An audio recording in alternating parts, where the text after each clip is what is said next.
स्वागत है आप सभी का यूपी न्यूज 25 पर। तो चलिए नजर डालते हैं आज की ताजा खबरों पर। उत्तर प्रदेश में त्रिस्तरीय पंचायत चुनाव की तैयारियां शुरू, प्रत्याशियों के लिए खर्च करने की सीमा तय। उत्तर प्रदेश में त्रिस्तरीय पंचायत चुनाव की तैयारियां शुरू हो गई हैं। राज्य निर्वाचन आयोग ने प्रत्याशियों के लिए खर्च सीमा तय कर दी है। ग्राम पंचायत सदस्य से लेकर जिला पंचायत अध्यक्ष तक के प्रत्याशियों के लिए अलग अलग खर्च सीमा निर्धारित की गई है। आरक्षित वर्ग के उम्मीदवारों को नामांकन और जमानत राशि में 50% की छूट मिलेगी। प्रधान पद के प्रत्याशी अधिकतम 1.25 लाख रुपए खर्च कर सकेंगे।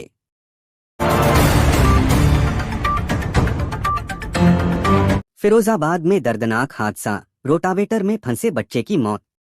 फिरोजाबाद में एक दर्दनाक घटना हुई, जहां खेत में खेलते समय बच्चा रोटावेटर पर चढ़ गया और अचानक मशीन चालू हो गई।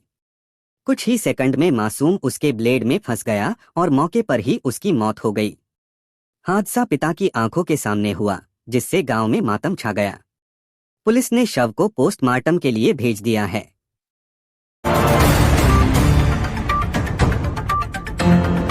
भेड़िया ने मासूम पर किया हमला, मां के पास से उठा ले गया बच्ची को डोट।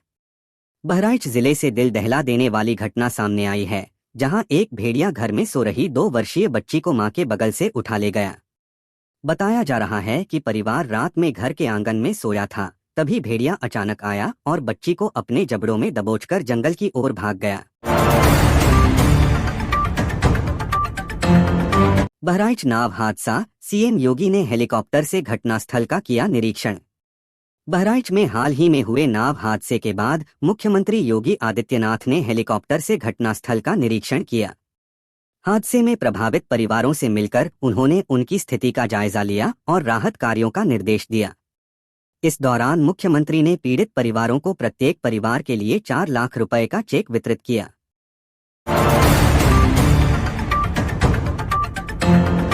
ब्रिजेश पाठक ने अखिलेश यादव पर कसा तंज।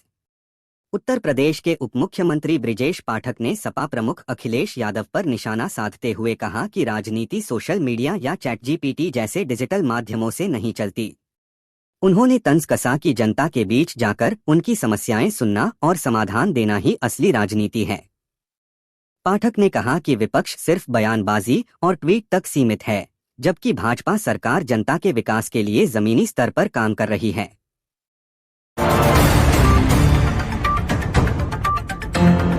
यूपी में विकास की रफ्तार तेज, गंगा एक्सप्रेसवे पर फोकस। राज्य सरकार ने Ganga expressway, defence industrial corridor और मेट्रो प्रोजेक्ट्स की गति बढ़ाने के निर्देश दिए हैं। मुख्यमंत्री योगी आदित्यनाथ ने कहा कि इन परियोजनाओं से लाखों युवाओं को रोजगार मिलेगा और प्रदेश की अर्थव्यवस्था नई ऊंचाइयों पर पहुंचेगी।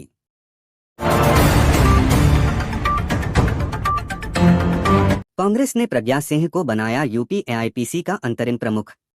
कांग्रेस पार्टी ने उत्तर प्रदेश की प्रोफेशंस विंग एआईपीसी का नया नेतृत्व सौंपते हुए प्रज्ञा सिंह को अंतरिम अध्यक्ष नियुक्त किया है।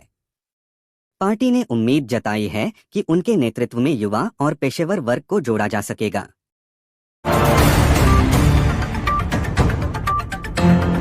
पुलिस सीएएसआई भर्ती परीक्षा आयोजित।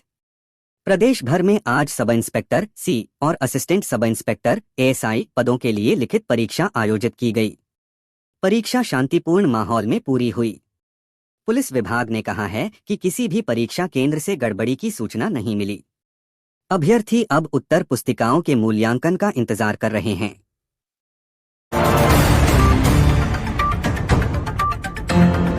यूपी में मौसम ने ली करवट, बारिश से राहत, ठंड ने दी दस्तक। पश्चिमी विक्षोभ के असर से प्रदेश में पिछले कुछ दिनों से हो रही बारिश थम गई है। शनिवार रात के बाद मौसम साफ हुआ और रविवार को धूप निकल आई। मौसम विभाग के अनुसार अब ठंडक धीरे धीरे बढ़ेगी और गुलाबी सर्दी का एहसास शुरू होगा। लखनऊ, कानपुर, वाराणसी, गोरखपुर सहित कई जिलों में न्यूनतम तापमान में गिरावट दर्ज की गई है।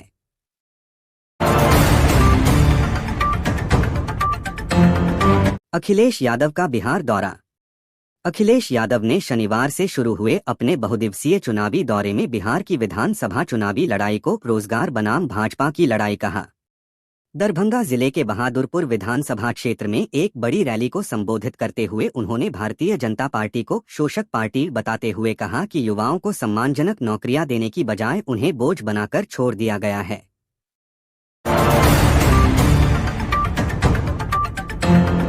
म्यूचुअल फंड आईपीओ और स्टॉक में 20 करोड़ का फायदा शेयर ट्रेडिंग के नाम पर नोएडा की महिला से 5 करोड़ 60 लाख की ठगी। उत्तर प्रदेश के नोएडा में सेक्टर 50 की एक महिला से शेयर ट्रेडिंग के नाम पर 5 करोड़ 60 लाख की ठगी हुई। इंस्टाग्राम पर विज्ञापन देखकर व्हाट्सएप ग्रुप पर जुड़ी और 2 हफ्ते में 3 करोड़ 50 लाख रुपए निवेश किए ठगों ने 20 करोड़ का मुनाफा दिखाकर 2 करोड़ और मांगे पैसे न देने पर धमकी देकर कुल 5 करोड़ 60 लाख रुपए उड़ा ले गए।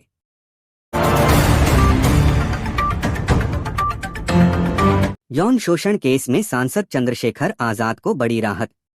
दिल्ली की राउज वेन्यू कोर्ट ने यौन शोषण केस में सांसद चंद्रशेखर को बड़ी राहत दी है। कोर्ट ने डा रोहिणी घाबरी की वह याचिका खारिज कर दी जिसमें उन्होंने उनके खिलाफ एफआईआर दर्ज करने की मांग की थी। अदालत ने कहा कि शिकायतकर्ता ने भी एनएसएस की धारा 173 की उपधारा 4 की प्रावधान का पालन नहीं किया। इस आदेश से सांसद को कानूनी राहत मिली है और समर्थकों ने खुशी जताई है।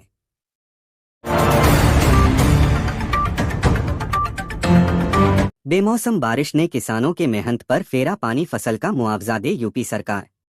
उत्तर प्रदेश कांग्रेस अध्यक्ष अजय राय ने बेमौसम हुई बारिश से फसलों को हुए नुकसान पर चिंता जताते हुए राज्य सरकार से प्रभावित हुए किसानों को तत्काल मुआवजा देने की मांग की है। उन्होंने कहा, बारिश से धान आलू तिलहन की फसलें बर्बाद हो गई हैं। महोबा और झांसी में 2 किसानों की आत्महत्या किसने की गहरी निराशा को दिखाते हैं।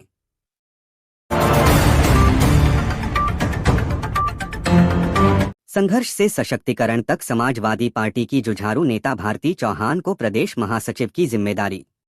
उत्तर प्रदेश की बरेली समाजवादी पार्टी नेता भारती चौहान को महिला सभा का प्रदेश महासचिव नियुक्त किया गया है। पार्टी के प्रदेश अध्यक्ष रिबू श्रीवास्तव ने कहा कि भारती चौहान ने लंबे समय से संगठन के लिए काम किया है। महिलाओं के हक और सामाजिक सक्रियता को देखते हुए उन्हें यह जिम्मेदारी सौंपी गई है।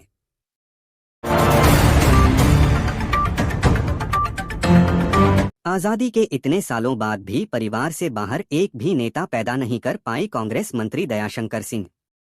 उत्तर प्रदेश के मंत्री दयाशंकर सिंह ने सपा व कांग्रेस पर निशाना साधते हुए कहा कि आरएसएस एक राष्ट्रवादी संगठन है। उन्होंने कहा कि कांग्रेस सपा और आरजेडी परिवारवाद से चलते हैं। इतने सालों बाद भी कांग्रेस अपने परिवार से बाहर एक भी नेता नहीं बना।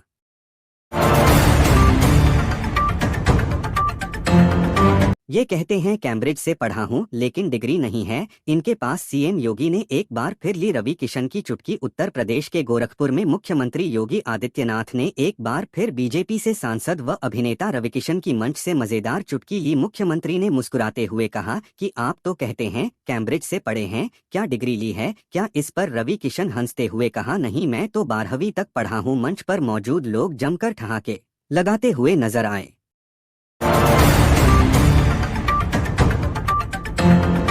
फर्जी लॉगिन आईडी से बन गए सैकड़ों नकली आयुष्मान कार्ड। ओटीपी सिस्टम तक हो गया है। उत्तर प्रदेश के बरेली, शाहजहांपुर और जालंधर में फर्जी लॉगिन आईडी बनाकर सैकड़ों आयुष्मान कार्ड बनाकर जारी कर दिए गए। यह फर्जीवाड़ा दीपावली के छुट्टियों के दौरान हुआ जब जलसाजों ने मोबाइल नंबर बदलकर ओटीपी हासिल किया और कार्डों को मंजूरी दिलाई। पूरा मामला स्वास्थ्य आयुष्मान से जुड़ा बताया जा रहा है।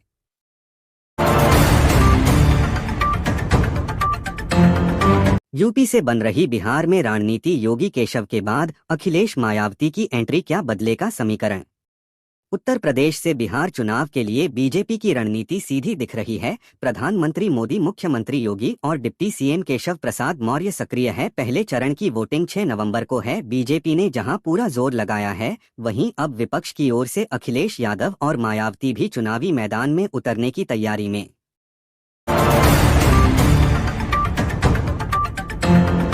भारत ने ऑस्ट्रेलिया को हराकर सीरीज 1 से की बराबर। भारत और ऑस्ट्रेलिया के बीच खेली जा रही 5 मैचों की 2-0 अंतर्राष्ट्रीय सीरीज का तीसरा मुकाबला होबार्ट के बैलेरिव ओवल में खेला गया। टीम इंडिया ने यह मैच 5 विकेट से जीतकर सीरीज में शानदार वापसी करते हुए 1 से बराबरी कर ली है।